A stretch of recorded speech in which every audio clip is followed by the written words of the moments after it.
Hello there. It's Most Things Kenobi, where we always have the high ground.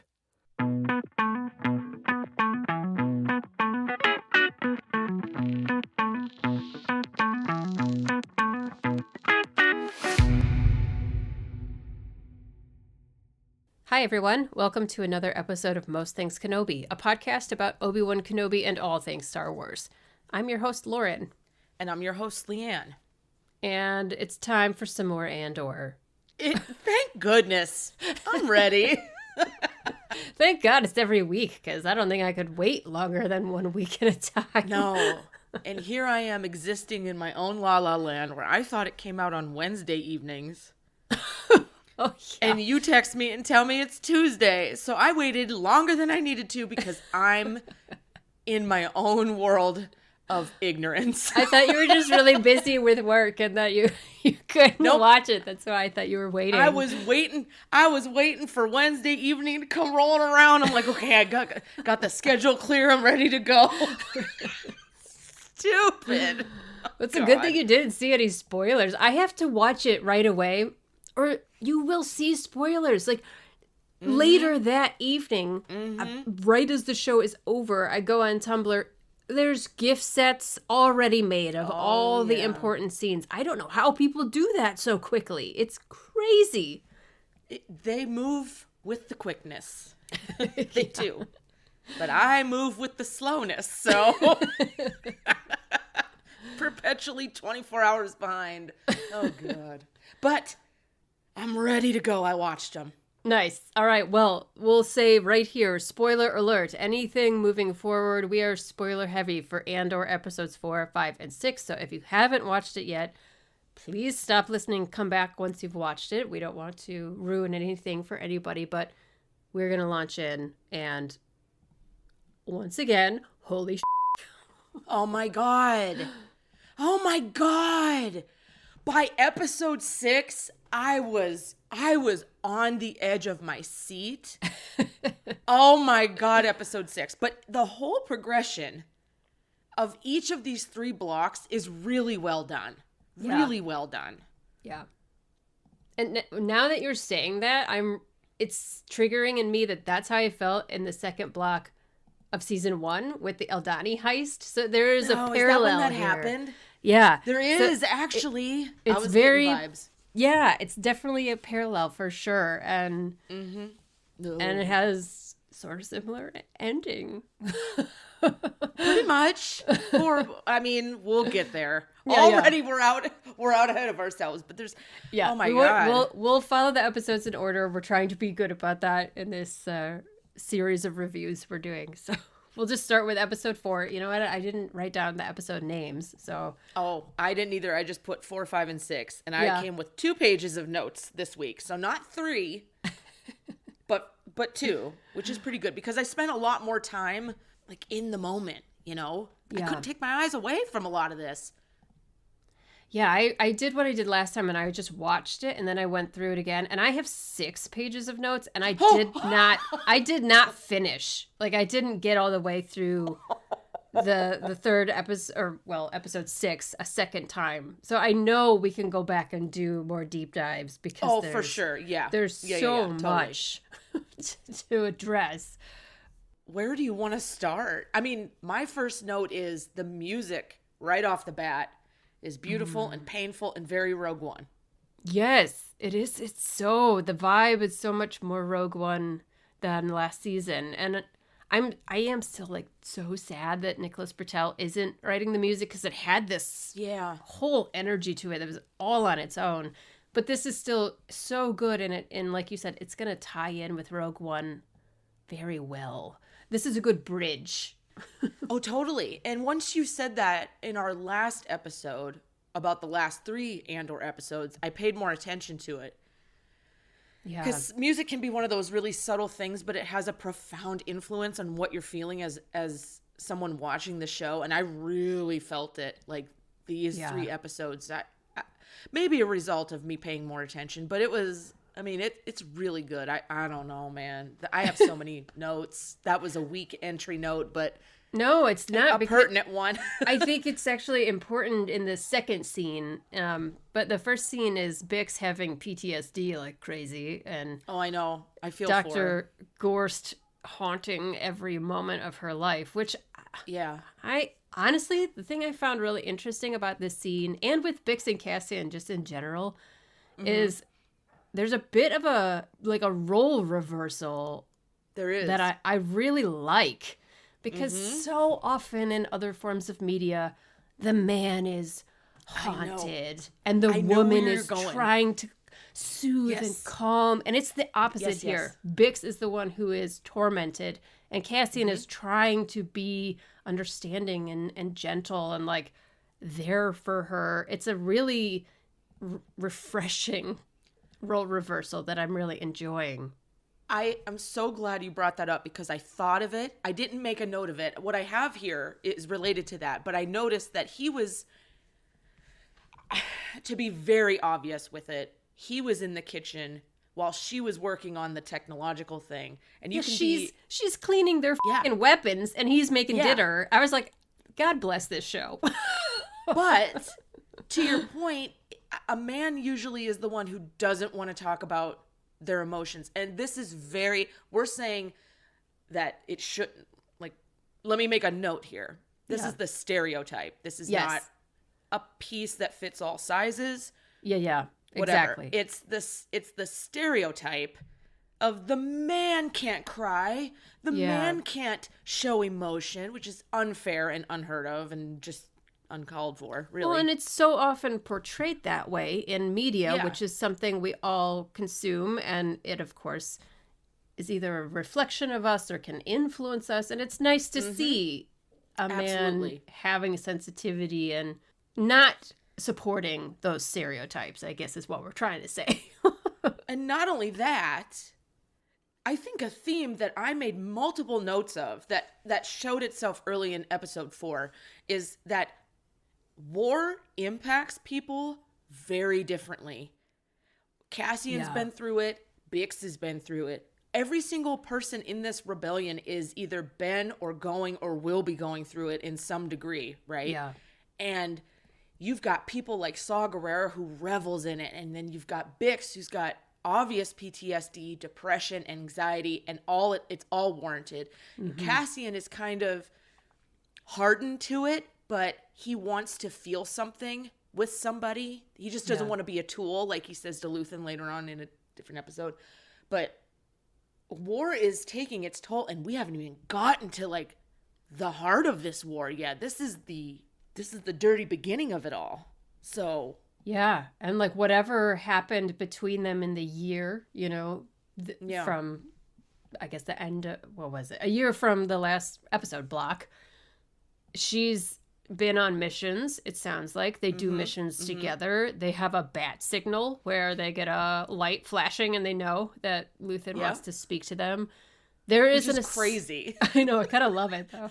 It's like one step away from a bat signal. So Cassian is Batman, and I'm okay with that. I'm okay with that as well. And Coruscant seems a bit like Gotham. That's fine. It had Gotham vibes. It was very dark. Usually Coruscant's kind of scrubbed clean, and there were definitely moments of that. But we saw the grittier apartment complexes, like very cinder block. I made a note of that. Well, and we've seen this in Clone Wars. It's been referenced many times that Coruscant on the surface has this glossy.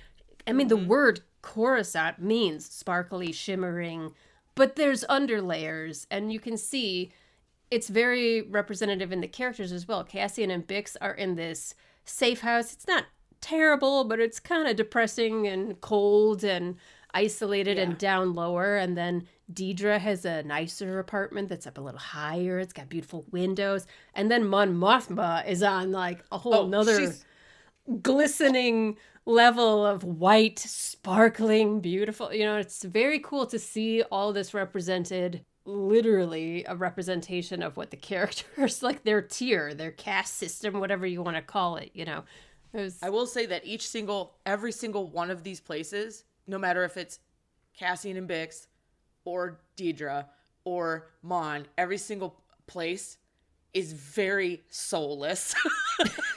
Yes, it is. For various reasons. It is.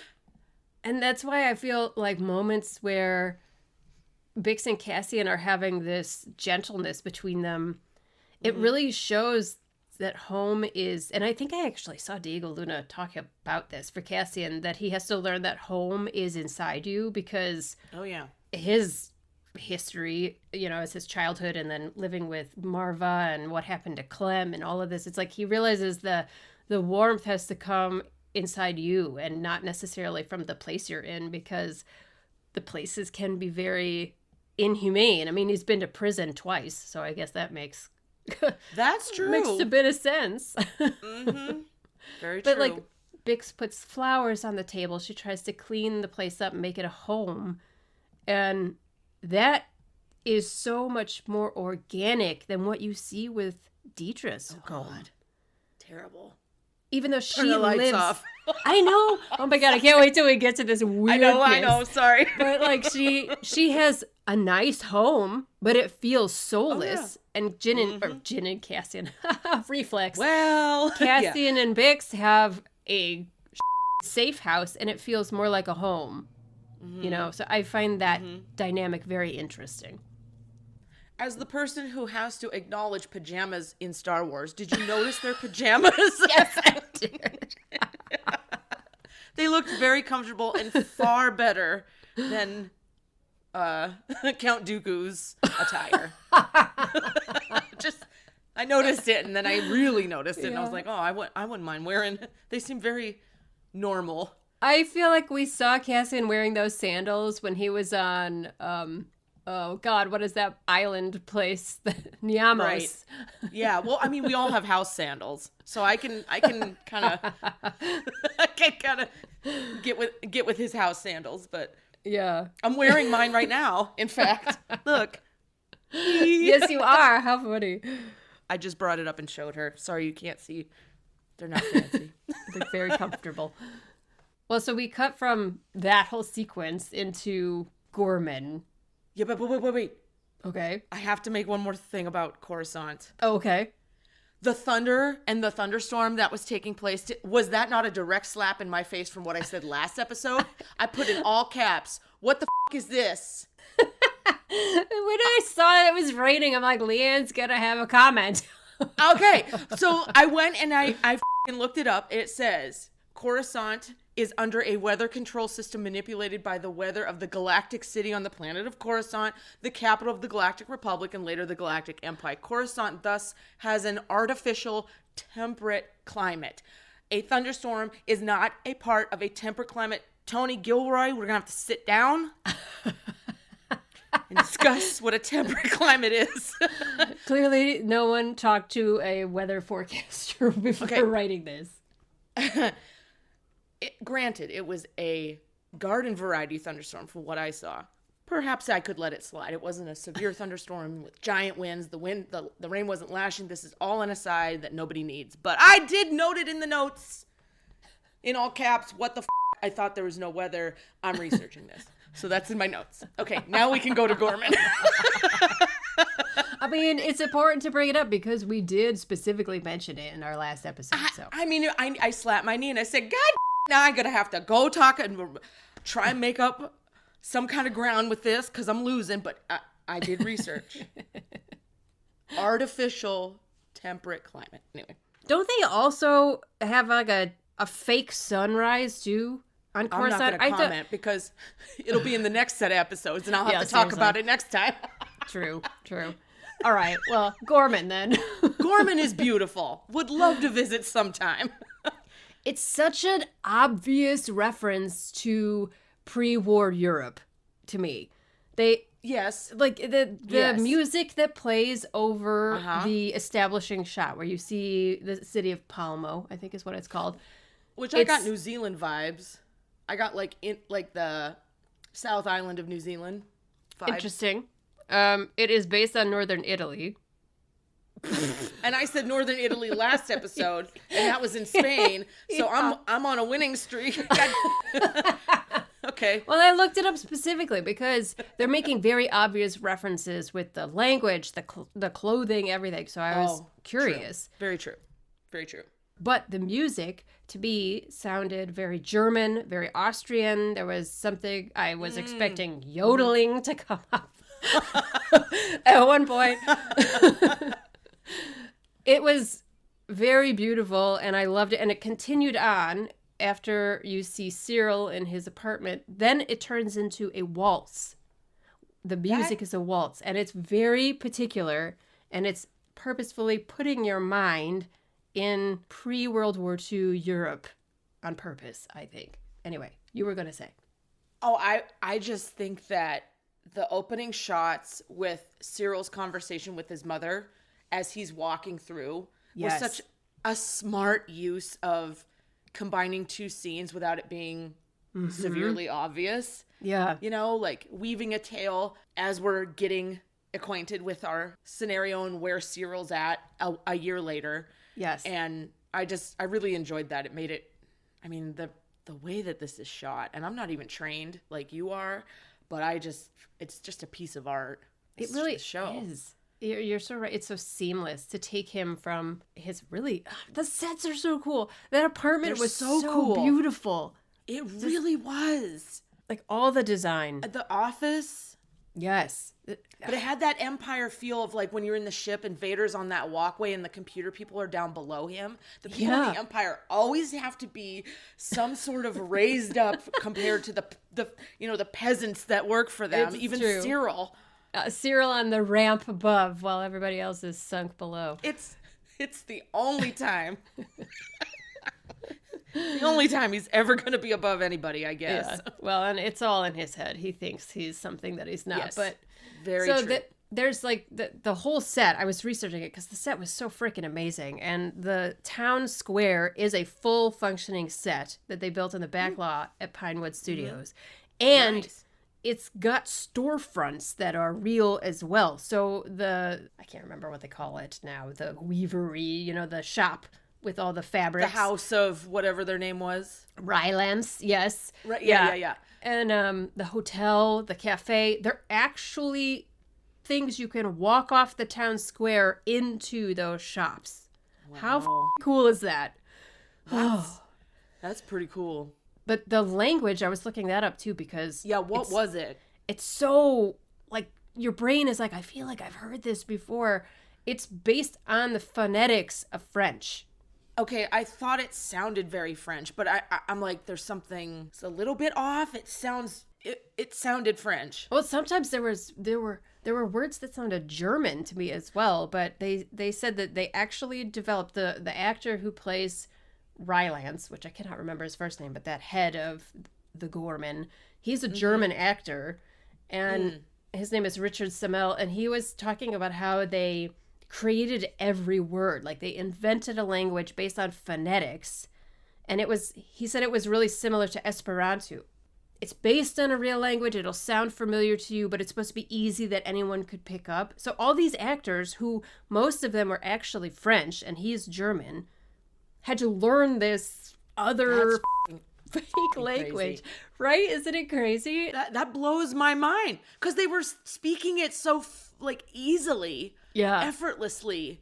Wow. It was so good. And it's intended to, again, put you in mind of the French resistance. Tony Gilroy said in an interview he did with Andor, what was it called? It was like some deep dive that he did with StarWars.com.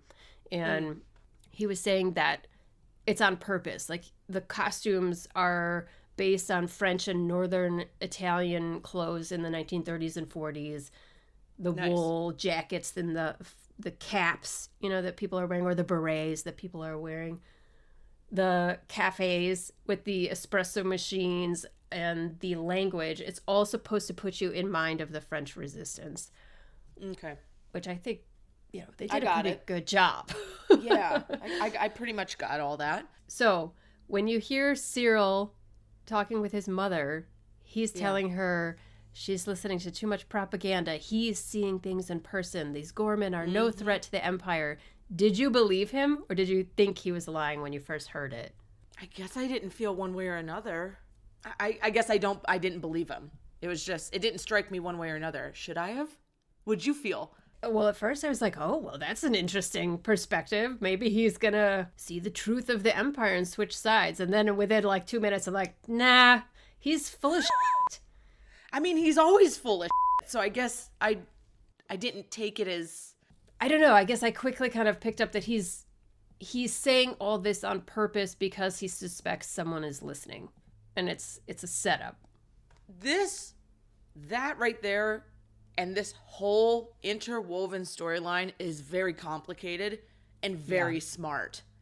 Yeah. Because when it finally came to be that you recognized what the hell is going on between all of them, I was like, damn, the writing on this show is great. Like,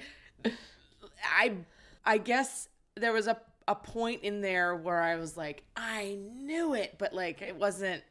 Yeah. I don't know how to give voice to this. What I'm trying to say is it's just very smart writing, because for a minute there, I didn't know quite how it was going to tie together, and then it did, and it resulted in episode 6. So yeah, and it's more layered than we think, because the Gorman front thinks one thing, Syril is doing another thing, Deidre is playing Syril, but for Partagaz in a way that Syril doesn't even know. It's so tiered. I don't know how we're gonna keep track of it all. I know. It's brilliant. It really is, and they executed it fairly well without it getting in the weeds. Yeah. Because it could have easily gotten too much. Yeah. But I think that's where talent comes in. So I credit everyone involved for being talented to execute all of this. But yeah, definitely. It's a tangled web we weave. A nod to the spiders. And there was a shot web. Yeah, there was a shot of a spider in a glass ball weaving something, and I said, "Oh, well, there it is." Yeah. The web we all weave, including this story. So, yeah, and maybe even trapping ourselves a little bit in the process. I don't want to see those things. Looking at those the fake things that were the fake spider for the tourists. I didn't like that. I don't like it either, but I do feel bad for them because we know it's coming. They're the innocent in all this. Well, there's so much back and forth between, especially in the beginning here, between Cassian and Bix, and then what's going on Gorman, and it's an interesting juxtaposition, because they're very different culturally, and that they're gonna overlap at a certain point, but it's like Cassian and Bix are just trying to go grocery shopping. Yeah. And Syril is getting neck deep in an underground rebellion. Did you happen to notice the quote about Tarkin and the 500 dead in the plaza? Oh, yeah. Yeah, I actually looked it up. That was the Legends reference. So they did hold to the timeline of it happening at the very beginning of the Empire. So they are, I am assuming, whatever ends up happening with Gorman is their own slice of what ends up totally annihilating all of these people. I think it's whatever's been referenced in Rebels. Oh, yeah, I forgot about Rebels. Yeah, so, I know, because I only watched it one time. Don't hate me. Yeah, I guess it's already, like, the Gorman massacre is a reference. Yeah. And that is the other thing. So we know what happens.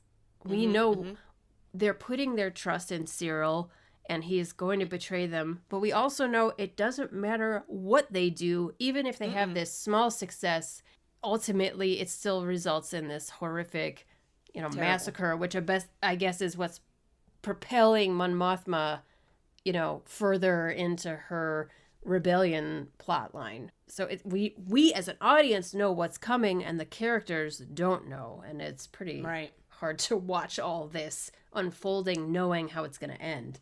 Do we want to talk about Mon Mothma's section of episode 4 at this point? How she's kind of she's persuading the senators, or Mon Mothma is trying to persuade, not getting far. Yeah, it was giving me like heart palpitations. Right? To see someone trying so hard to fight for liberty for everyone, and people might agree with her, might want to vote with her, and still won't because they're afraid of retaliation from Palpatine. It's so Absolutely. infuriating. And I have a quote here. It says, voting against the Empire is not in our best interest. Yeah. And I have the implication of this kind of talk scares the shit out of me, and it should scare everybody else. Yeah. Because if that's how this is going, we know Palpatine, Sidious, all this shit. But like, this is down to the people who have influence, and they're not influencing because they're afraid of the person that they work for retaliating. It's not good. Not good, and it should scare people. I that kind of shit is not good. And it's only going to get worse, from here, as we know. As we know. I mean, the fact that Tarkin can crush a whole town square of humans and there's no repercussion for that. Like, in fact, they remained peaceful. Yeah. And built a memorial and went on with their lives. And of course, there's like an undercurrent of fear. But I mean, like, they could have launched into but I mean, the Empire is only gaining strength and numbers at this point. Pick your battle sort of thing. And they chose not to. And I get it. Yeah. But like, this kind of tyranny is frightening on so many levels. And the fact that they kept a Senate as like a puppet government. Yep. Basically, they're there for show. They're not there to actually really do anything. Well, what does that remind you of? Yeah. Also, every time I hear Yularen's name referenced, I want to cry inside. I know. Just, seriously. My God. Please. He was one of the good guys. He was with us. He was on our side. God, I don't know how he can have been, what he was in the Clone Wars and then still see the Empire as a positive thing. I don't know. He's one of those guys that like does his position, has always done this position, does it well, and can't probably envision a life outside of doing that. So he just does it for whoever will take him, which sucks. Yeah, I mean, he makes me sad. He really seems like a true believer, though, at the same time. Oh. And like, he seemed to be in the Republic as well. Yeah, just Yularen makes me sad. Oh, it's interesting you mentioned him because he was mentioned by Partagas during their ISB meeting, which again, I love those so much. Oh. But Lonnie's really getting to shine in these episodes. Mm-hmm. I enjoy the way you just never are sure who you could trust in those meetings. And I find it interesting that someone turned to him and was like, thank you for saying that. Like, if you hadn't said it, I don't know what would have happened, Right. And then for Partagas to take it and say, like, thank you for reminding us what the conversations are supposed to be in this room. Right. Also unexpected. Instead of everyone just getting chewed out, for being bad at their jobs, it's really supposed to be like a think tank, evil think tank. Right. But still, like, they're supposed to be able to have a place where they say unpopular things. And it's already showing how there's like a fear of speaking up, even in the ISB now. Mm-hmm. I think that's very interesting. Those scenes it's season 1, and it's just like so deeply fascinating to watch the ISB in particular. It was good to be back at the round table. Deidre is just, I know her name is pronounced Dedra, but Deidre just comes out, so don't kill me, Dedra. But she could slice someone open with just a look. She's extremely good at acting this part. Yeah. I think it would be very fun to play her character. She is so like brittle in this intense season. Yeah. The way that now who used to be her assistant is now the head of the access desk. And she doesn't like that. No. Oh, about the computers back on Gorman in Syril's little office. Uh-huh. I looked it up. His little green computer, his main like communication dock there, is a computer from the 1970s. It's a singular unit. where the keyboard is connected into I said, I know this is from a certain year, and I looked it up. That's amazing. I was way off at first, but it's hearkening back to the 1970s. So, they took something old and made it new again. I love it. Well, it's kind of like how they used the Polaroid camera for Nemec's thing in season 1, and everyone who's who's from the 80s was like, I know what that is. I know that. Well, kind of like an ice cream. Wasn't it an ice cream maker in Empire Strikes Back? Yes, and now that's like a big cosplay. People do that. I know. I love it so much. So we're carrying on the tradition of just taking old appliances and making them new again. It's recycling. Yes.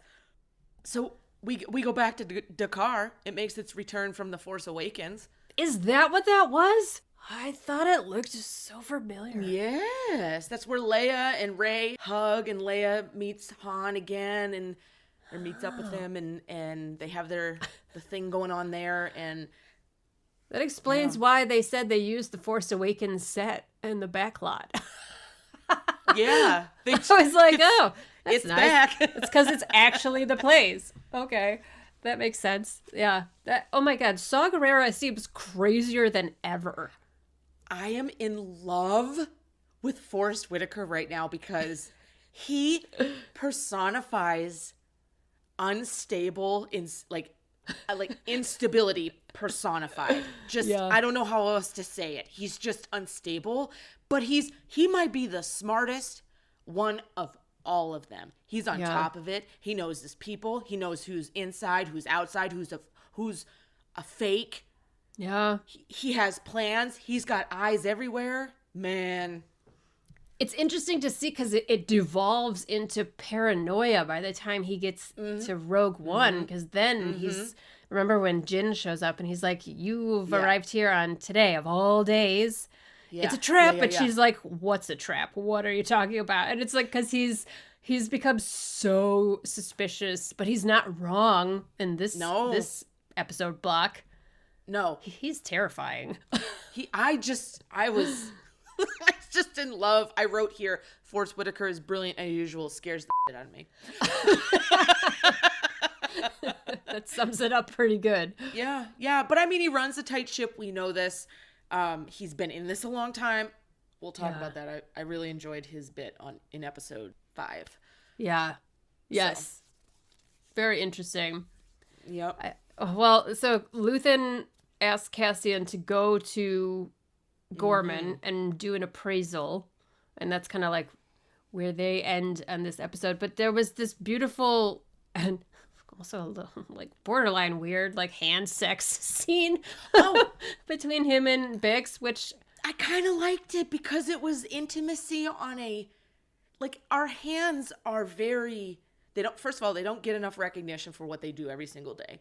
Yeah. There's a ton of nerve endings in our hands. Yeah. And they are probably the least loved of all of our groups, even though they're in front of us at all times. They're doing stuff at all times. And a simple human touch can be so much more deep. I'm going way overboard with this. But I really loved that scene because it was intimacy without it being intimate. Like the sex type, right? Yeah.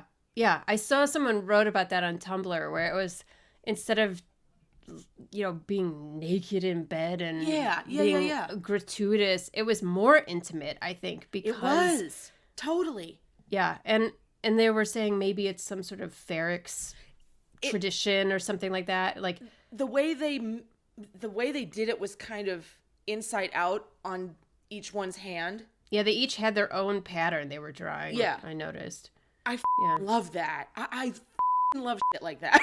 Yeah, I thought it was really at first I was kind of like, it's kind of funny, but also I love it. It was like a very beautiful, intimate moment that I really appreciate that they took time to have these kind of small, intimate moments in these episodes. And there's so much that Bix and Cassian kind of disagree. They're not really disagreeing. There's tension between them because Cassian apparently killed somebody who saw Bix's face, and that made Bix really uncomfortable. And so that's kind of this recurring issue that comes up between them. But what I loved, again, with Tony Gilroy, instead of like, do you remember in season 1, of course I'm afraid, but I don't let that stop me from taking action. And instead of that scene becoming a contest, it became something more intellectual. And I feel like that with Bix and Cassian, any other writer would have turned this into escalating conflict where they would have yelled at each other. Right. There would have been something that got too emotional and not rational. And instead, what you see the characters doing, even though there's conflict, you see them continuously trying to reconnect and stay connected with each other. Even though there's this tension, they're still giving each other a lot of compassion and trying to like meet each other halfway, which is so f***ing refreshing. It is. It's so rare to see a relationship in a television show, even though this is, to me, way more elevated than a television show. This is better than many movies. Yeah, I mean, like, it's easy to resort to the conflict. It's more interesting, in my opinion, to see these people trying to succeed in an intimacy in the middle of this war and them spying and PTSD and all this conflict. And it escalates up with Luthen's interference later, which we'll get to. Oh, yeah. It's just really refreshing, honestly, and beautiful. Yeah. It's a nice tenderness. Totally. The tenderness is missing from a lot of the rest of the story. So I'm glad that we have these quiet, smaller moments with them, at least. I couldn't agree more, truly. And like the opposite of them is Syril. Deidre and Syril, yeah. You have 1 hour. Seriously. And even when they have their quick communique where they have a quick conversation over video, there is no intimacy there. No. It's just like, zero. Were you careful? Not because I'm worried about you, because I'm worried you're going to expose our op. You know? Exactly. I love, and then even Mon Mothma with her husband, the different relationships we're getting are very interesting, and I'm enjoying it. I really don't like Perrin in any way, shape, or form. But there's this moment, I don't remember what episode it's in. It's probably 6, actually. Maybe it's 6. I don't know. They're in the car and they're speaking, and there's this flash of a moment where you could see that maybe one day when they were first together, they actually were a good couple. Yeah, I mean, yeah, and then politics and work. And they've grown apart, and maybe they've kind of seen what the other is capable of, and they don't like that. But there was even in the last arc, there's just a little moment where they were having a conversation. I was like, that was pleasant, and then it immediately became unpleasant. But did you notice that Mon took that necklace off, which was almost like a chain around her neck, like a noose? Yes. like a clasping, like a collar. Yeah. I was like, oh, okay, I see what we're doing here. It was gold, of course. The gilded cage resurfaces. Yes, but exactly. So I'm calling headquarters is the new I'm calling corporate, and Syril is the new Karen. Because when he's being taken out, I think this is in episode 5, and they come in to wipe the communication things in there. He's like, I'm calling headquarters. I said, Karens have been calling headquarters, quote, corporate, for years. You know, he puts on a really Oscar-worthy performance as doesn't he? And I don't mean the actor, because I mean, yes, Kyle Solar's amazing. I mean, Syril absolutely is really having to perform a lot for these people. He loves it, though. This is the moment he's been waiting for, and he even says it, in like episode 6? So I just think it's like, he just loves every second of this. Loves it. It's his time to shine. It's the moment he thinks he's been afforded and has earned, and he's smiling all through. We'll get there. I mean, he thinks that he's born for some sort of greatness, and even though he's done nothing great, he still talks really big about himself. Even in like episode 1 or 2, whenever he first appears in this season, it's like, are you kidding me, dude? You've done nothing but get fired. You got fired. Well, the Gormans like nailed him, and they only had a case file, and they had him already like, oh, he's a limp noodle, we can get him, like, I mean, they were kind of wrong, but they judged the very few bullet points that they had about this guy fairly accurately. They just didn't know he was a complete scumbag, traitor, loser. Well, and how interesting that they thought his experience with Morlana was like what turned him against the Empire. Yeah. And crazy. How crazy is it that it didn't? That the ISB came in and shamed him on Morlana, and he wants to work for them. Like, it's the greatest thing of all. Yeah, he is. Well, he's never, psychologically speaking, and I'm no psychologist, so please don't. He's never been able to prove himself to his mother. We don't know where the father is, so father's out. He's never been able to prove himself to another woman, and now he's never been able to prove himself in his job. So he's just dying to, I don't know, get some sort of recognition, even though it's been all the wrong recognition, and he's a pawn in this whole thing. Crazy. And even still, like, he's so desperate to please Partagaz, and he doesn't realize they're playing him. It's really sad. I mean, it would be sad if I liked him. I mean, it's very entertaining, that's for sure. But it does make me hate him a bit. I mean, we're supposed to hate him, but like, so. And there's this line later with Partagaz. I think, is it in this season? Maybe it's in the next, or not season, episode. Maybe it's the next one. Oh, it is this episode. He says 5 to Partagaz. Yeah, it's 5. Yeah, he says about the Gorman front. They're inexperienced but very eager. And Partagaz says, how often those attributes align. And he's talking about Syril. Exactly. Right over his head. And Syril has no idea. It's like... Poor idiot. Maybe one day he'll get it soon. So it makes me wonder, though, like with him and Deidre. Deidre's faking the whole thing. I knew it. When in the first set of episodes I said this is some sort of relationship of convenience, Syril probably thinks, wow, she actually does like me. She respects me. That's why she's putting me on the front line. No, she hates you. Yeah. She recognized immediately that you were so desperate for approval you would do anything she told you. Yeah, and he did. And that sucks. It makes me even wonder, it kind of like make me reevaluate her conversation with Edie, saying that I will guarantee he calls you. Because did she already have it planned that he was going to be in Gorman calling her and they're feeding information to the rebellion? Good point. I didn't think of that, but that was part of it. I bet you any money she had Edie come over to like start that ball rolling. Yeah. She didn't want to do it, but she had to do it. She had to. Because she even said, we cannot reschedule. Yeah. Yeah. It's a lot of premeditation, but with someone like Dedra, I believe it's possible. She'll go to any length at this point. And she still has Cassian on her brain. She even said, oh my God, and they were so close. Like, Cassian was in the trap almost, and then he got out, and I'm really glad he got out. I know. I was like, at what point are their paths going to cross? It's going to happen. I wouldn't be surprised if it happens in the next arc. But something's got to happen because there's going to be a divide. There has to be, whatever happens with Gorman is going to split. Yeah. Who needs to be split. There's got to be a moment where Cassian and or Syril see each other right across that town square. Yeah.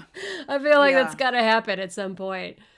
Oh, man. But can we just please talk about Varian Skye? Cassian is serving couture realness. He was serving looks. He had the cape. He had the polished shoes. He had the feathered hair or the whatever that the round rolled brush. The rolled. Yeah. The round brush airbrush. Yeah. Serving. And now we know where that hairstyle came from the very first teaser trailer we ever saw. Oh my God, yeah. The Star Wars I knew you were tuxedo. Dying. I knew you were dying. God. It was the greatest episode of my life. Well, I'm glad to see you happy. See what I did there? Yeah, yes. You were Syril. Nice. I'm Deidre. Okay, yeah, you're welcome. But he nice good. To see you happy, dear. Ooh, so awkward. Yeah. But I mean it. I'm. This was good. And the fact that he was schooling them. Oh my God. Everything about Cassian in these episodes was so much more like Cassian in Rogue One than Cassian in season 1, where he's so far away from that version of himself. Well, it really showcases, again, how he's real savvy and why he ends up being like one of the top. Dude, you know, every time he's right.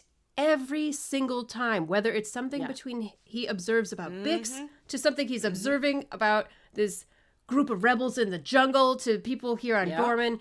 Why doesn't anyone listen to him? Nobody asks, how is Cassian? Exactly. He has all the answers. He can snuff it out. At this point, he's keeping it together better than Luthen is.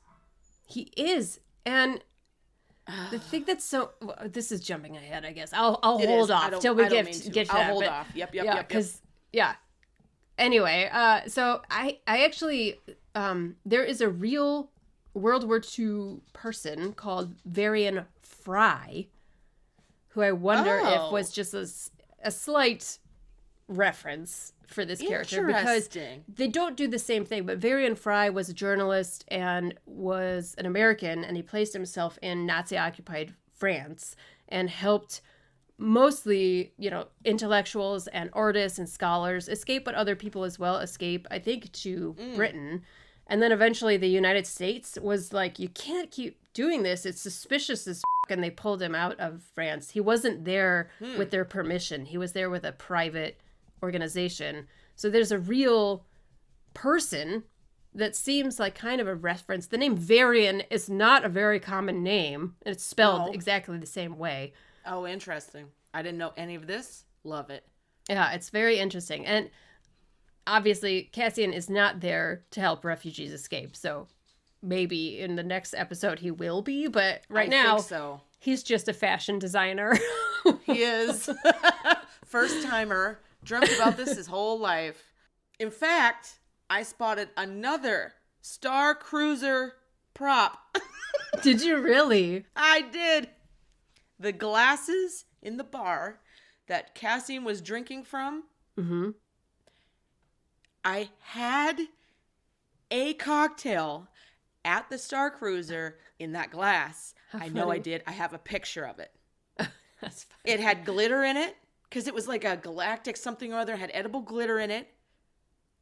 Is in that glass. Oh my God. Now listen, that could be just a prop company somewhere who produces, you know what I mean? But like I said, I know that glass because I drank something out of it. So we're back to the Star Cruiser Easter eggs. I mean, it'd be really nice if they were, recycling that stuff and not just throwing it away. It would be nice. Truly nice, yes. Put it in their prop department. Why not? I loved that whole sequence with him in the hotel talking to the bellhop. Me too. I felt for the bellhop. I did too, but there's the symmetry of the bellhop and Cassian's own experiences.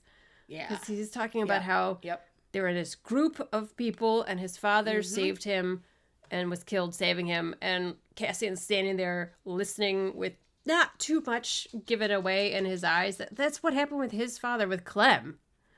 Yeah. And it was just a really beautiful symmetry there. But I actually looked up the reference they're making to Tarkin on Wikipedia because I was wondering if this is the Gorman massacre, but it's not. It is what you were talking about before. So now they're like separating them as two separate elements. Yeah. And it said in 19 BBY, shortly after the proclamation of the Galactic Empire, protests emerged on the planet Gorman in the capital city of Palmo. During the unrest, Wilhoff Tarkin attempted to land his cruiser on a landing pad, only to be met by protesters flooding the landing area in the hopes of preventing his landing. Instead, Tarkin landed the ship directly on top of the protesters, killing 500 of them, an event that became known as the Tarkin Massacre. Dear God, what the This Seriously. Tarkin is so evil. He sees a bunch of people and he's like, you know what? Floor it. Which is right so down on top of him. In character for him. It is honest to right God. On par. Yeah. 500 people's probably nothing to him. Oh, yeah. And the thing that's interesting that gets reflected later is it's also nothing to Luthen. It is. I know. Yeah. I know. But how do we feel about this? This is a big conversation that starts the beginning of episode 6, and yeah, we're not there yet. Sorry. No, but we're clearly both like itching to talk about it because it's important. I mean, we should talk about him coming to visit Bix first, because that is in episode 5. That's true, yeah. Here's the thing, and this means it's good acting. I didn't trust him coming in there. Yeah. I felt kind of like if I would have been Bix, I know that they know each other, they've been working with each other, but she even said to him, you came here for either something you want. Mm-hmm. And he was just taking a pulse check on like what's the situation, because Cassian kind of let on that things weren't good. But the way he like went through the room and he was trying to pretend like he was reminiscing, but he was checking for and then he found her drugs and all this stuff, and I'm just like, I would tell him to leave. It was kind of like Luthen is becoming paranoid. I mean, yeah. And he has a good point. He says, there's too many things. I can't keep track. It was easier when they were smaller, sure. Of course, but they want to become bigger. But it's like, I feel for him because of the number of things he has to keep track of. And he's playing a part in the Senate. And there's the shit going on with the forgery. Yeah. God. I know, so stressful. And what's her name with the hair that's up? She wears the blue. Yeah. Clea. She's like trying to like get it together, Luthen, and it's very rare where Luthen's the one that needs to get it together. So we start to see his ends becoming frayed, and I don't really blame him. This is the realness of this character. The way that this is taking a toll on people. It's no wonder that we're going to go through phases of the rebellion, because it becomes too much for the first phase, and then the second phase, like the Mon Mothmas, the Leia Organas, etc., take over, and then it's the next phase, and God, it's true. And he kind of couches his presence there as just checking on her, like whether he was gonna ask her for a weapons analysis or not. I think there's like a premeditation there. He just wants her healthy as a body, as a soldier, not for her own well-being. Correct. And the very fact that he went there without telling Cassian, this, again, comes into play more in the next episode, but I think he's sowing seeds to put a wedge between them. He does not want relationships at work. Mm-hmm. And I don't blame him, because obviously it's creating divides where there weren't any, but Cassian said it in the next episode, like, we're not just robots, we're not droids. Yeah. That's the thing about human connection. The higher the stakes, the more people want to feel like it's worth it. Yes. That they're doing it for some reason, and if you don't allow people to connect and stuff, I mean, not everyone can be like you, Luthen. When I think that really becomes visible with Cassian when he's interviewing the bellhop, and then again later when he's talking to Enza at the cafe, when she comes in and starts talking, and he's like, what are you doing? The dialogue is not just to put her in her place. That's not really what he's doing. He's giving them a warning, but he's also like immediately evaluating that they're way too green and inexperienced to join the larger rebellion. And he said, I am who you want me to be, but that's just you getting lucky. People die rushing. And I think that what he's doing is, yes, he's a soldier. He's evaluating the tactical abilities. He's also kind of evaluating the humanity of it. I think he's manipulating the bellhop a little bit, but then he really puts people at ease quickly, and I don't think that's insincere. It helps him, obviously, as a spy. Yeah. But I also think he really does feel things about these people. I don't think he's cold-hearted about it. And again, this will come back into that conversation with Luthen at the beginning of episode 6, because he's thinking of it from a long term, like a long game, but in a different way than Luthen is. Yeah. And that whole interaction with her in the coffee shop, the cafe, was so interesting because he's going back and forth between being Varian Skye and it's so great to meet you and when can I stop by the shop, and like, you just put your neck out when you didn't need to. You need to be more careful. It was a really fun scene. I wanted to ask you about this because I know you noticed it. The offset shots of them sitting. One was in focus, one wasn't. Like they were almost, there was a depth. And then they were straight on. Yeah. And then they were off again. What was that about? Because I loved it. Sometimes what they do is they'll show the individual characters when they are not on the same page. So they'll have Cassian in his own shot and then Enza in her own shot. And then if they start to get on the same page and speak the same language, they'll be in the shot together and it shows a unity. I knew you'd know. Yeah. I knew you would know because I was like, this is intentional. I have no idea why, but it seems really cool to me. I thought it was great.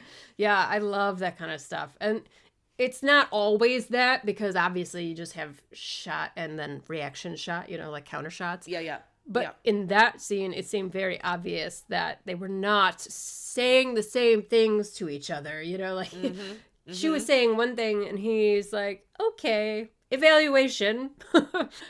You just got yourself killed. Want to try again? Yeah, right. Really interesting. Just, I loved the whole sequence in Gorman because, again, I love watching Cassian just being a boss. Like, knowing everything and evaluating and getting there before anyone else. But I was also really interested in the architecture. So the architecture is actually based on Turin in northern Italy and Mecca and Medina in Saudi Arabia. And they have like a textile history, and that's actually kind of partially why they influenced the architecture as well, which I think is so interesting. And then that is Luke Hull, who's the designer, was saying that the interiors as part of the plaza, like the Gorman Hotel lobby, the cafe, and the clothing shop, were all part of the same set, which I was telling you about earlier. Yeah. They said they built it as one composite so action could flow. Like you could see Cassian walk across the square and go into the store. Oh, it's so cool. I love it when they build and use real sets. I know. It makes such a difference in everything about the way it feels. It really does look different than when you film against the volume and you put like little scrub brushes and rocks around to make it look like you're in a place. It's like, it's not the same. You can tell. A person can feel it. Totally. It's on a subconscious level, I think. But I also loved what they said, ever done anything like this before? And Cassian is like, steel. Yeah, right? Yeah. Ever heard of Eldani? Yeah, true. Oh my God. Well, okay, but before we get to the end, we do have to talk about the scene with Syril and Deirdre and Partagas all together. Because a lot going on there. I love how they are in their Imperial white uniforms, and he's in this orange-brown suit. Like he's totally, he's part of the crew, but he's not really part of the crew. Yeah, he just doesn't belong. He doesn't, and he doesn't get it. It's embarrassing. The thing I think is so interesting is he is his mother in that scene. Because remember... Oh, that's true. That's a good point. She comes to dinner. She's in orange and she doesn't fit in. He's now in Deirdre's place and he is the weird one in orange sticking out, not fitting in. I didn't put any of that together. Well done. I don't know if it was on purpose, but it feels like it was because they're in the same color scheme. So I don't know. It's obvious that he just doesn't belong. Yeah, he's just an awkward and to the point of the mother. What's her name again? I can't remember. Edie. Too many goddamn names. But the point of Edie is she didn't belong in that environment either. She had a personality. She had laughter. Yeah. And inside jokes and inside stories and lived experience, and these two are just, and so it kind of it does make a very valid point about this. And aren't we all afraid of turning into our parents? Well, guess what? Syril. Well, guess what? Yeah.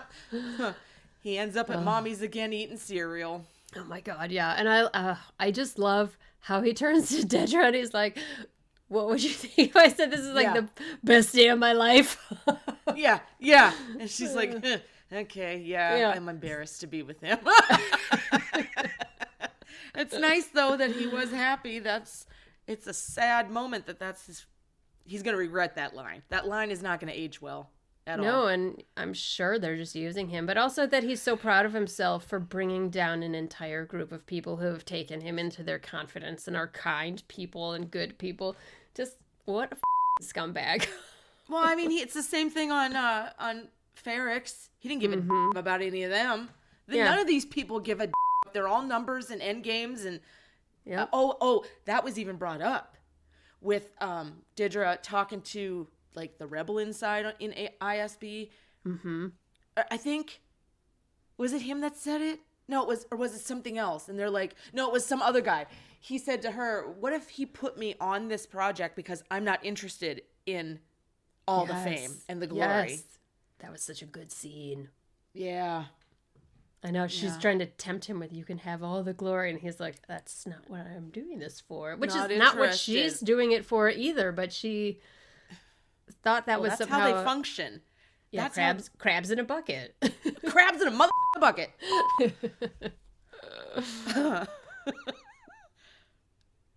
So the last bit with Saw Gerrera. Do you want to talk about that? I do, because I don't know what's wrong with me, but the more insane a character is, the more I'm drawn to them. I find them multifaceted and very curiously interesting because he's nuts in this scene. He lives for this. Yeah. Lives it. Literally breathes it. Yeah. So somebody said, like, crazy. Only Saw Gerrera could make huffing gasoline the act of a revolutionary. Honest to God, but his speech leading up to it was very great because he mentions Andor. He even referenced Sister. Like, it was a good callback for those who know, and I really love that. And it was appropriate. It wasn't just fan service for fan service. Yeah. He really is passionate about this to the point where he will huff fumes and persuade someone else to huff fumes. And first of all, the acting is fantastic because there's something so unnerving about Forrest Whitaker's portrayal of this character. I know. I feel like you never know if he's going to just stab you in the throat. And I think I would have huffed the gas fumes too. Yeah. Had he been standing there looking at me with that crazy grin and those crazy eyes. I know, he can talk people into all sorts of things. He can revolutionize people, and yeah, he definitely converted Will there at the end. Will is like scared. I think Will knows what the f***'s going on. He's no idiot. Yeah. Remain useful and part of the group, and you won't die. So huff the fumes, and maybe he did feel impassioned by his speech because these guys want to feel something, that this is all for something. Yeah. So, I mean, join in the fun, I guess. When in Rome. But it's like, no wonder Saw Gerrera needs a respirator. Like, that's so funny. Like, I mean, we know how his accident like takes it out of him, right? But it's like, well, he was on the path to using a CPAP anyways. Technically, according to Rebel Rising, he should already have that respirator. Yeah, see, so when we were talking about, like, is Jin around? Like, what do we... Yeah. They're a little off on that timeline, which is totally fine. I mean, I guess it's fine. We don't know where Jin is. I wish we knew where Jin was, but she's got to be in the prison. Rebel Rising is considered canon, right? Because it's a Disney book. Yes, so, yes. Yeah. I don't know. They've retconned a few things that have been referenced in Rogue One already, so maybe it's just another thing. But so what are they doing? Are they stealing power? Is that what what is this device that Will is putting together, and what is Saw using it for? I was kind of confused. I didn't quite catch any of it, to be honest. I was so distracted by his ranting and raving that I forgot to listen to what he was actually saying. I think he referenced something about constant power, so I thought that they were like tapping into a power grid somehow. Yeah, but I don't know. I wrote down, revolution isn't for the sane. And yeah. I loved every second of that shit. But yeah, it was a nice callback. It was crazy ending. I just, yeah, man, he outsmarted him though. Like, he had it all planned. He's very smart. Him and Luthen are kind of the same, and yet there are pretty big differences between them. Yeah. Obviously, Saw's on a whole different level. He is on a much different level. There's some decorum with Luthen. Yeah. But how much? We don't know when it comes to the next episode. But I know. I wonder if they're going to ever go into the history between them. We obviously know they have a history, but we don't know how old that history is between Saw and Luthen. Mm-hmm. That's one thing I'll say about this show is the focus is so small that these larger story threads that are at play feel like they might never get resolved. I'm okay, because we've always said a little bit of mystery is good. Yes, but I am kind of worried now that we're already halfway through the show, and how are we supposed to tie in Jyn, Galen, Krennic, and the Death Star? We haven't even touched on it yet. You really think that that kind of intelligence comes in a few days? That's years worth of work. So that's my only concern, is how are they going to pull this all together? Are they not on Gorman to get a power source for the Death Star? Is that not what this is all about? They are, but they haven't said that outright. They said it was for the Emperor's free energy initiative. Lie. So I do wonder if we're going to get Galen in Gorman. Say that 5 times fast.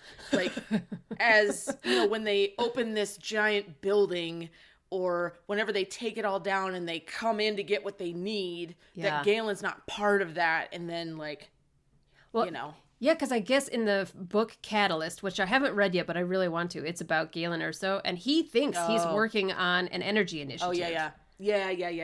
And he doesn't realize till later that, it's a weapon of mass destruction that I'm helping build.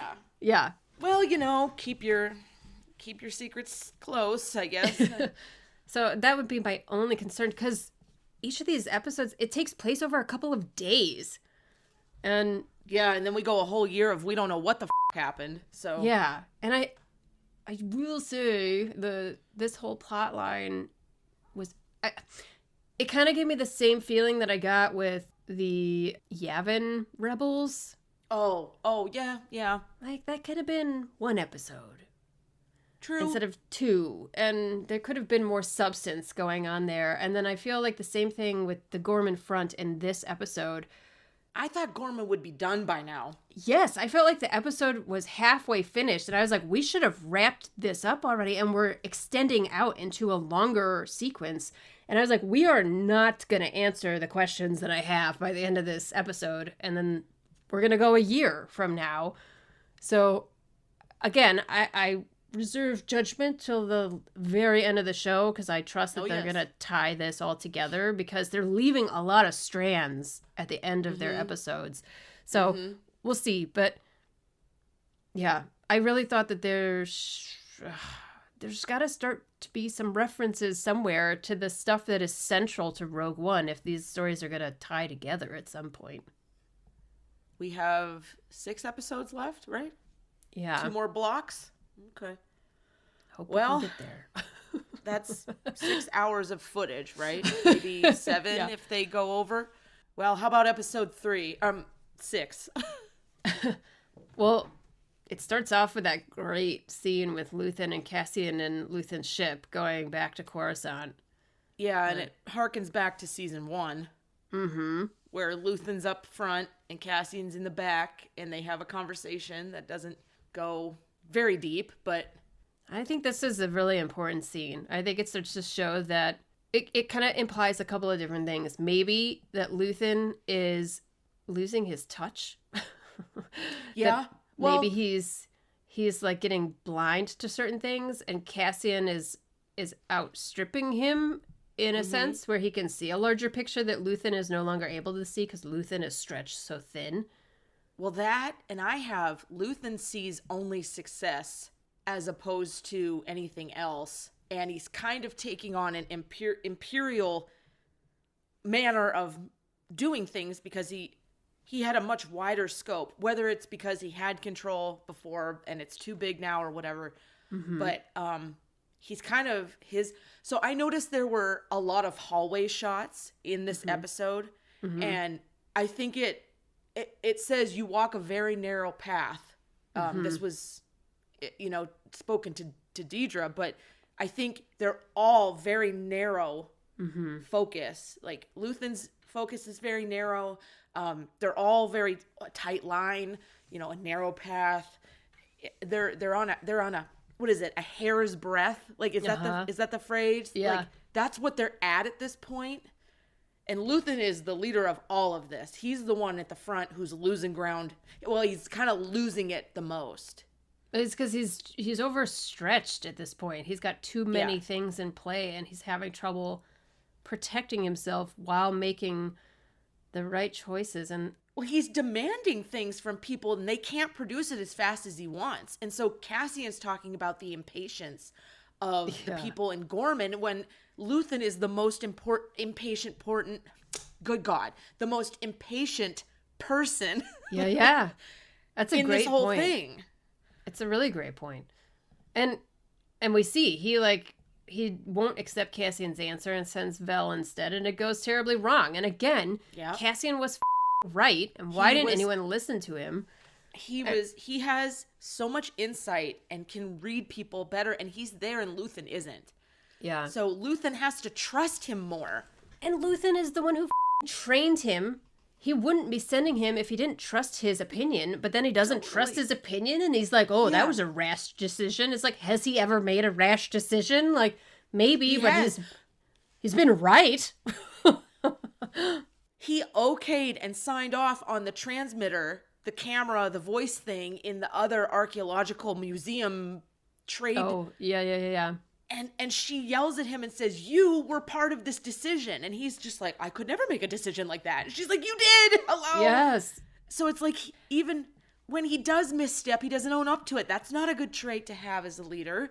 When I think Cassian is starting to see that and to see that there's like this lack of humanity, which is when he says, we're not droids, Luthen. Like, we have to take the human part of it into account. And Luthen is like, it's a new front line against the Empire, like basically saying, who cares what the cost is? That's more important in the long game. And Cassian is saying, there is no long game here. They're going to make a very visible rebellious act, advertise that they did it, and he even says in the last episode, you're not escaping the scene of the crime. That's right. You're going to live here. Tell them that you did it. Also, the armory's already built. It's too late to make any changes. So what you're going to do is bring the wrath of the Empire down, and it's not going to change anything. He is seeing the long game. Yeah, and he was right, of course. It's just like, it's so frustrating. But I think it's important because there is some point, because in Rogue One, he's not working for Luthen. He's part of the rebellion and Mon Mothma and whatever is going on there. There has to be a separation. And like you said, people will probably naturally fall away. And this is maybe the first cracks that are appearing. And I think that also carries on into the conversation Cassian has with Bix when he gets home and finds out Luthen has been to the safe house. Yeah. Because he says Luthen doesn't do anything without a purpose. Absolutely. And even Bix said, you're not here you're here for a reason. What was it, Yeah. And maybe she's a little naive about it, but because she thinks Luthen was there to really ask her to do something, and she would have done it if he asked her to do it. And what Cassian, I think, is seeing, he has this instinct that Luthen would ask her to do that, to leave the house, because he knows Cassian doesn't want her to go out because he's afraid for her safety. because Right. she's like having mental health issues and is like taking drugs and like he can sense something deeper is wrong and she shouldn't be going out on these missions, whereas Luthen is like trying to drive a wedge between the relationship because like what you said, he doesn't want people tied down to other people. He wants free and clear soldiers to go sacrifice whatever he asks them to sacrifice. These are not clones. Yeah. And even the clones are like, you know, more humane than Right. Luthen. I mean, I guess, honestly, what you just said and the way you said it reminds me of Saw. So maybe him and Luthen really aren't all that different. Saw's just a little more visible with it. Yeah. But, I mean, it's the same mindset. Well, and actually, he does the same thing with Vel and Cinta. He keeps them separated. Well, I mean, that was very obvious to me because he probably knew something was going to happen. And so if he can get rid of one relationship and he's successful, maybe he can do it with Bix and Cassian too. Because as long as you're tied to something and you have feelings and well, it's like the Jedi. I thought of the Jedi during this. Yeah. Don't form attachments because you won't be able to do what's needed to be done. Yeah. But I think Cassian is seeing, or not seeing, but maybe he believes more that like that connection, and Vel too, I really think. Oh, 100%. Like, those connections are what give you something to fight for. Yeah. And Luthen is losing sight of that. When those two speak and Cassian goes to the museum antique shop, I still don't even know really what it is, but obviously it's like in the middle of the night and he wakes up Luthen and there's a shot where Luthen's coming to the front door, but there's two clawed hands. Uh-huh. And it's like Cassian's about to sink his claws into Luthen, which is crazy. Or does Luthen really already have his claws in Cassian? I mean, it's kind of, indifferent at this point. Clearly there's cracks beginning to show in their relationship and also in Luthen's ability to keep his shit together. Really? I mean, I get it though, because he's going to parties that are obviously unnecessary. I mean, Mon Mothma said so. And like Krennic's there. So like you have to, I mean, that would drive me the constant having to be fake and watch your back at all time I would have lost it a long time ago. And I feel for Bix too, because when you don't feel right and you're having like a mental health moment, and I've been there, you want the people around you to know that you're still in there and you can still do it. I can still do it. You can still depend on me. I'm not well, but I can still do this. She doesn't want this to impact her in the way that it actually is. Yeah. And she feels sad about that and embarrassed, and she shouldn't be. And I don't think Cassian thinks of her like that, but she's thinking about herself like that. Well, but there's this great thing that happens that I think that one of the things that I wanted to ask you about too was that scene with Luthen and Cassian at the antique shop, where Luthen says, "You've both disappointed me today." He says, Cassian says, "You would have known she was going to tell me." And he said, "I thought it would be interesting if she didn't, but you have both disappointed me." So he was hoping that she wouldn't tell him. So they're in it deeper than Luthen really hoped or feared. And now he knows, okay, maybe I can't trust them because they're obviously in deep here. Yeah. But I think what's really sucks.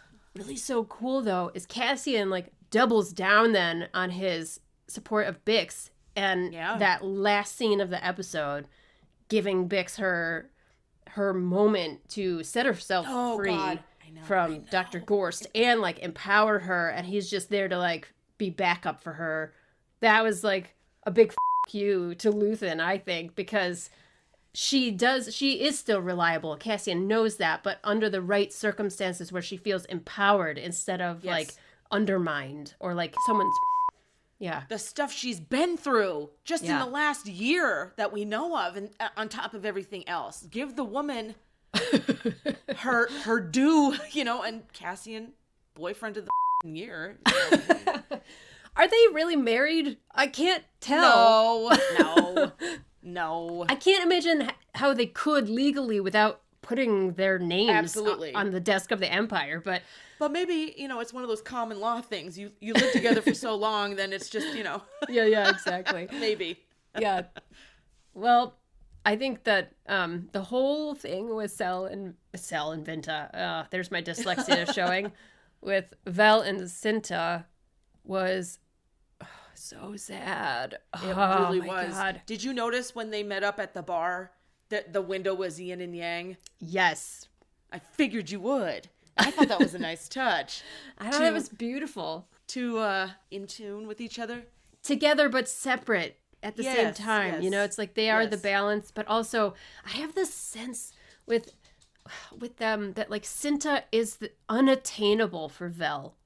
Like they love each other, but it feels... Her speech. Oh my God. It brought me to tears. And even just watching it really quick earlier today, it again brought so much emotion for me. But it's like Cinta is this perfection and she's unattainable and she has this pain that kind of sets her apart. And she does love Vel, but not in the way that Vel loves Cinta. There's just this disconnect all the time. And God, it's so devastating. It is. And I love every second of it because it's one of those, you root for them. Yeah. But they can never be, the star-crossed lovers. But I know. That whole thing me off. Oh my God. So unnecessary.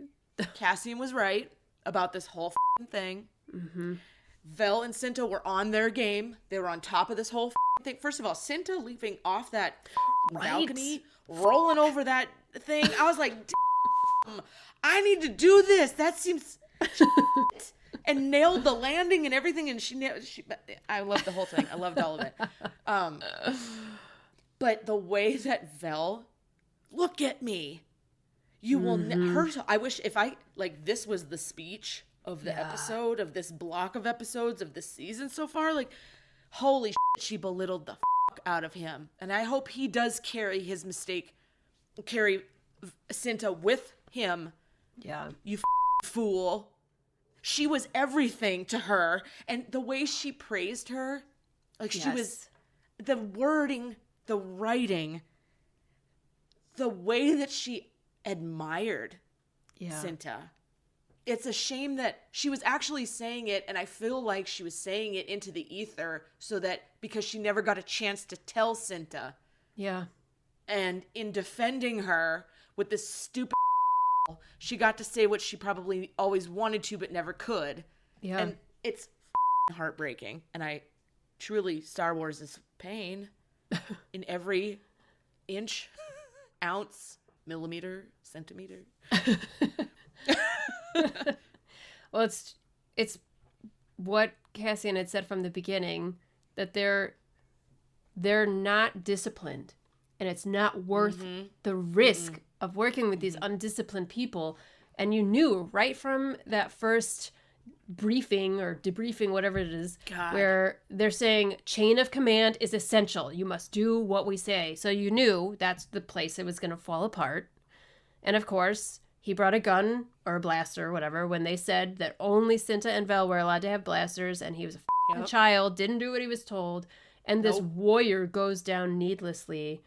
And when she said she was a warrior, she was everything that you have daydreamed about. And it's because these people are dreaming and not in reality. They want to be rebellious and save their country. They don't yet understand what that really means. That's blood, and it's brutal and it's heartbreaking. And Vel and Cinta know that. Cinta's family was killed by stormtroopers. It's...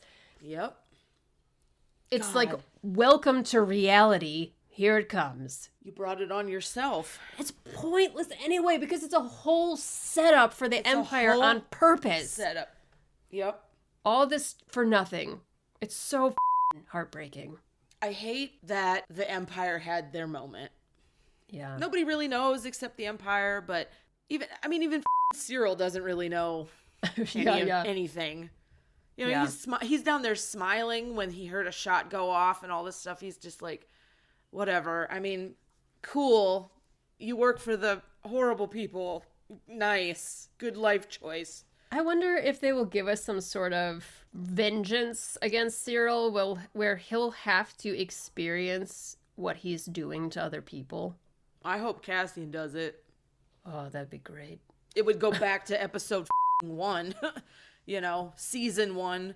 He went into Marva's house and roughed her up, and he has no care at all for the consequences of his actions. He only ever thinks about how it's affecting him.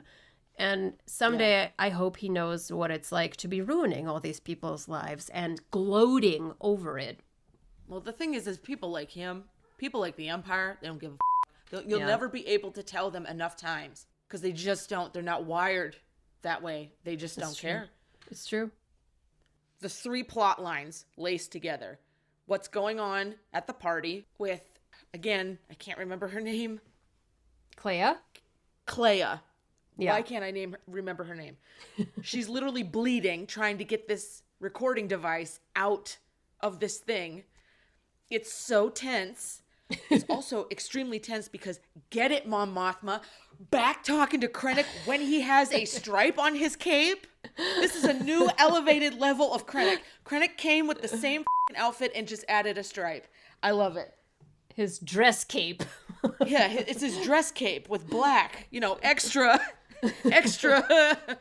sassy. But the fact that she stood up to, and what they were saying, let's not just overshadow this because what was going on in the dialogue there is very pointed and very good. But it was interlaced with what the going on Gorman and all this stuff. I was like so nervous. I couldn't sit still. I kept readjusting. I was like, oh my God, what's going to happen? Oh my God. Just get to it. Hurry up. Get it out of the thing. Clea, get it out. And like, oh my God. Huh. It was very tense. It all worked out. In fact, I needed her little laugh at the end about how they should have killed Krennic while they were in there. As a fan of Krennic, I agreed with them, but I needed that moment of relief, of not comedic, but almost just to release the tension. Yeah, there's so much tension in my body, I couldn't sit still. So good, really good. Yeah, it was cool the way they were cutting back and forth between the two, like this glamorous party and this grungy heist taking place in a sewer, basically. Well, it's several layers of dueling. Yes. And the minds at work. Because I think Mon could take Krennic. If there was a debate class, I think both of them could debate one another, and I think given the topic, Mon might come out on top. Yeah. I loved her line, "How pleasant to see you free of the witness stand." Right? Right? Brilliant. Oh, God. I do think, though, that Clea using Lonnie as like a decoy was not wise. I think that was a really weak cover. And if either parties ever get caught, it's going to be so easy to associate them. How else would they have done it, though? I mean, it was so awful. Like, he even said right out, this is suicide. This is madness. Yeah. And she's like, I got to do it. There's no choice. We have no choice. I have to do this. Like, and he's like, do you know who's in this room right now? Right? Like, Right? But the fact that Mon Mothma's like back talking him and challenging him with stares and stuff had him occupied. She was the real distraction. I know, she was. And she looked the unintended gorgeous doing it. Her cape. Can we talk about whatever the that head veil thing was? Oh my God, the silver. Yeah. Oh my God, she is stunning. Stunning. What are your thoughts on Bail Organa being recast with Benjamin Bratt? I put in here, who the hell is this? That's who I have. That's what I have. Who the hell is this? Bail Organa? Is he on a GLP-1 medication? What happened? Bail got Ozempic. His teeth are hollowed out. I don't know. It was so unnecessary. They really wanted to cast Jimmy Smits, from what I understand, but the scheduling didn't work. And I've seen a lot of hate on this, and It just wasn't necessary. Don't put Bail in it. It wasn't a key scene. It's going to be necessary, I think. Oh, it is? Oh. Yes, I think. I think because they needed to establish he's part of the beginning of the rebellion. He's going to be part of the story. So I think it was probably like a way of easing the audience into it's going to be someone different. So okay, but it's Jimmy Smits or bust. Like we're not. I mean, no offense. Yeah. We're just very used to Jimmy, and we love him. We do. We honor him. And his performance in Kenobi made me love him even more as Bail. I was thinking of that at this time. Thinking, we just had him, so where's he at? But, yeah. I mean, it's gonna be weird. If Jimmy Smits gave his blessing, then I might be able to. Maybe. Well, we don't have a choice, so let's go, I guess. And they also said, I've heard this said a few times, that they're bringing in, quote, legacy characters, and it's very expensive. So that would be Krennic, it would be Galen, it would be Bail, Mon Mothma, Saw Gerrera. These are all legacy people, and they're all like very famous actors now. Yes. And they're probably very pricey. They built all these sets and they have all this couture. I mean, yeah. I guess you got to draw the line at something. I wonder too, at some point, are we going to see Vader? Are we going to see the Emperor? I don't think so. I hope not. At this point, I hope not. Because we don't need them. We already know. Vader has his moment in Rogue One. I know. The words coming out of my mouth. We really don't. We don't need Vader, I don't think. The Emperor would be interesting because obviously... Well, he is referenced quite a bit. He is, yeah. Well, so the last scene is... Dr. Gorst carrying a cake... a little piece of he brought dessert, leftovers, little to-go bag, a little doggy bag, back to the office. I thought it was a dream at first. I thought it was another one of her hallucinations, and then I was like, "Wait a minute, she's really gonna do it? That's awesome!" She straight up shot an Imperial guard. I know. She broke in. Was that the ISB? It was one of their buildings, at least. It's one of their buildings. So this is not good because there's probably cameras. She had a hood up. In the trailers, I had no idea that was Bix. It didn't look like her at all to me. So maybe the hood is enough. It's like Clark Kent wearing glasses. It was gutsy, but I'm glad they did it. And I did the double snap at the end. I was like, get it, do what you got to do to get right. And this is a good start. And Cassian backed her. It was great. It was so great. I love that he was like, I know you. And she was like, yeah, you do. You. And just sit here. It'll only feel like forever, she said. Horrible. Oh my God. So amazing. And then they blow up the building. It was awesome. Yep. Yeah. I was here for that. I mean, we got a lot going on. There's a lot of pieces moving. Well, and that's interesting, too, because they had talked about Dr. Gorst was going to be, I don't know how to describe it, contracted out to other parts of the military, because he is ISB. And there was a scene with Partagaz saying that the Emperor wants him used to speed up, interrogation, basically. And now he can't. What a shame. I think that was such a great scene to end on, as opposed to the last episode where Bix comes out very brutalized. In this, it's like her taking her power back. It was really great. Yeah. These 3 episodes, fantastic. I just, it's crazy to think what's left. 2 more years until Rogue One. What the f***? I know. Look, if there aren't droids in the next episode, I'm going to riot. What'd you say? Say again? If there aren't droids in the next episode, where is K2? Oh, oh my God, blasphemous. Where is K2? Oh my God. I forgot about K2. I know. We've already left B behind and we don't have K. So could we please have something? If K just heard me say that I forgot about him, he would backhand me and I would be all right with it. Shame on me for forgetting. We need to get that. Oh my God. Oh, it's coming. We have that. We know it's coming. It better come next episode, or at least the next episode block, but really the next episode, please. Yes, please. We need that legacy character back, please. Yes. I'll pay any price. I don't care how much money Disney charges for their Fast Pass. I will pay it so we can get K2SO back on the show. Let's go. Because they be charging a lot. I don't know if you know this, but they be charging a lot. Yeah. Whatever gets us our Jimmy Smith back. No, I'm not a hater. I'm just saying. Yeah, it was. I saw a rumor of it, so I wasn't so shocked when I saw it, but I was kind of like, oh, it's not as good. But it's not as good, but it's not bad. I'm sure he'll do a fine job. He's a good enough actor, but it's just Jimmy. He has to make us love him. Yeah, there's so much warmth in Jimmy Smith's performance, that a little tongue-in-cheek, a little twinkle in the eye that's there. Yes, that very. It's very special. So hopefully it will be all right.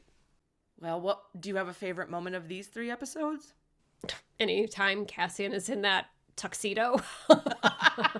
Why did I even ask? Yeah, I mean, that whole second episode was glorious. Even when he got home and he said I was very, very pretty. He was like, yes, you were. Yeah, he was.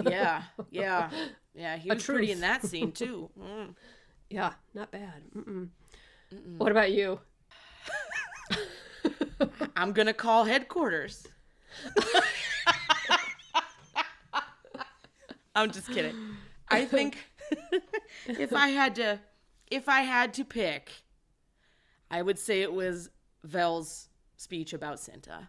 That was the most moving for me. That was very moving. It was one of my favorite. Drove it all home. Yeah, her performance was so beautiful. One of the best of the series, I would say, so far. I would put it up there for sure. Because it's like so restrained. She's holding back her tears, but you could see, oh God, so good. I don't know how she did it. I don't know either, but all of these people deserve endless credit for what they're bringing to this masterpiece of a show.